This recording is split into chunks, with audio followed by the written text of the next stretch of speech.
I bought this Dynadrive in for me to knock, and I thought I'd give it a bit of a review. He's already changed the grip on it, so that's not the standard grip. So I just put a black diamond on it just for the purpose of weighing it. He had a ripple grip on it, so I've just put this on just for the review. So yeah, this is the Dynadrive Evolution, it says here.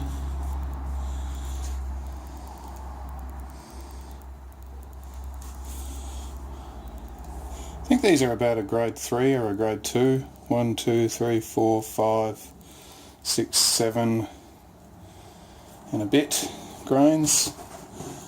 Running fairly straight. Oh, a little bit wavy. And those distinctive twin scoops, which I guess substitute for regular scooping.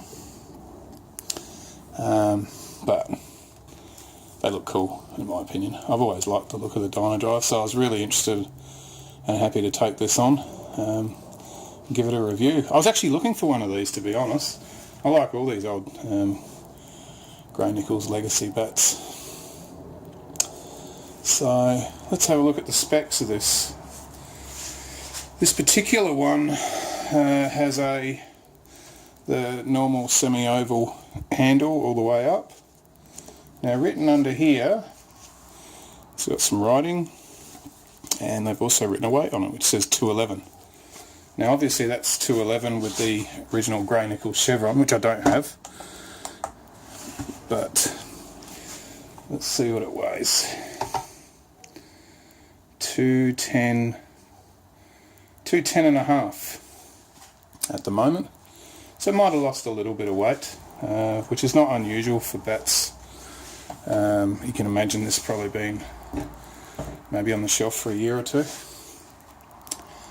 I'll just pause this for a second and I'll grab some measuring stuff. So let's have a look at what the specs are for this.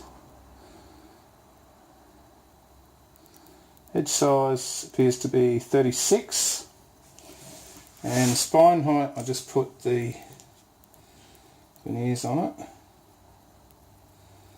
The spine is 64 millimeters. Toe, 26 and a half, so quite a thick toe. Quite a lot of wood down here. There's no sort of duckbill or anything like that. The main feature for weight reduction is obviously the scoops on this bat that travel the length of the hitting area, you could imagine. Probably a bit higher. And I wonder just how far they go in. Let's have a look. They have a depth of 20 millimeters from the highest point there to the base in there. So it's a good 10 centimetre depth. Obviously they use stickers now. The original ones had red paint. The only thing with stickers is obviously sometimes they're not put on properly. These ones look to be quite straight actually, which is nice. I like the English Legacy Series Gray-Nicolls emblem here. It says Dynadrive, and the traditional non-embossed Gray-Nicolls, obviously not as wide as the more modern stickers that you've got, and it's got that sort of orangey red colour that you would expect from a Gray-Nicolls. Shoulder, didn't measure that,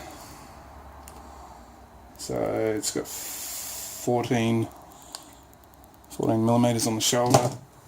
There's absolutely no concaving right throughout the profile other than the scoops, so probably these are taking a good ounce of weight out of the bat, and giving it a little bit of balance. So picking this up and imagining I was going to use it, it's 210 and a half, and in my hands I probably think it still feels 2.9 and a half. I mean, it's not a dramatic improvement to the pickup like something like the Beluga or other models with heavy concaving, but it's enough.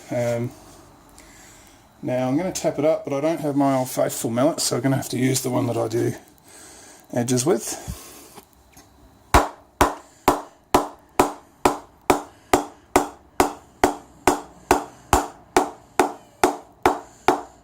So there's not really a lot happening here. Starts to have some action. Very nice there. And it's obviously petering out at the toe. So it feels very much with that supposedly mid, but it's obviously got its action at the moment in more a mid to low area, which is sort of your driving area. Up here it's not doing much, but it hasn't been knocked in, oiled or anything, so compare that when I've finally done that. I'll do the whole bounce thing, nothing there. You can really see it going off there. Oh, it's got a bit there. So yeah, it's got something. I'm not sure on the pressing of these. These are obviously Indian made.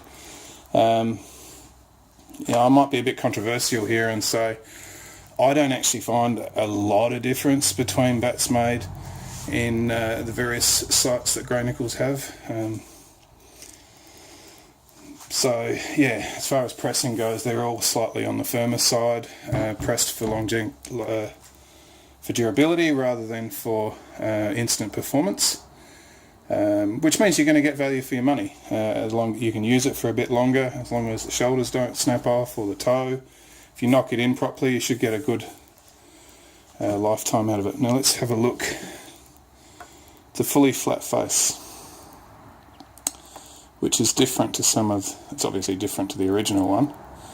So that's going to give it obviously what they say, more control in the shots, and some say a wider middle, but it also means that these edges have to be properly prepared and rounded and really well knocked in, because a missed shot, you know, somebody getting a bit carried away and it could break straight off.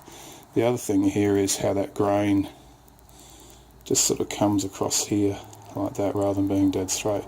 Potentially that could chip off, who knows.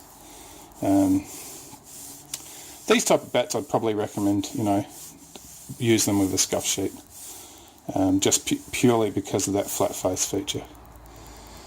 And I was in a shop the other day and a guy was going, he'd bought a Gray-Nicolls 50 plus, and he was telling the salesman, you think Gray-Nicolls can make a bat with more middle here? And complaining about why it cracked on the edges. Well, you know, quite honestly, this is where you're meant to be hitting the ball, not on the edges and not on the toe. If you're doing things like that, don't blame the bat. It's to do with you, not the bat. And, you know, they're made of wood. They break. And if you don't knock them in, you're going to see lots of horizontal cracks across the bat. That's a sure sign that it's probably not been knocked in properly. Ones going straight down the face are fine. But yeah, he didn't get a warranty. But Gray-Nicolls did, to their credit, put a bit of shoe goo on there because he was obviously playing on wet decks, and this whole part of the toe had cracked off. It's quite a pity, really, for a $900 specialist bat to be used so poorly. Anyway, this is that bat, and we'll turn around and we'll bounce a ball on it. So I just got a two-piece older ball, very hard up top there. In that middle, it's coming off nicely. Feels quite good actually, right in the centre. It's hard though. It's going to need a good knock in, and that will come to life. Four-piece.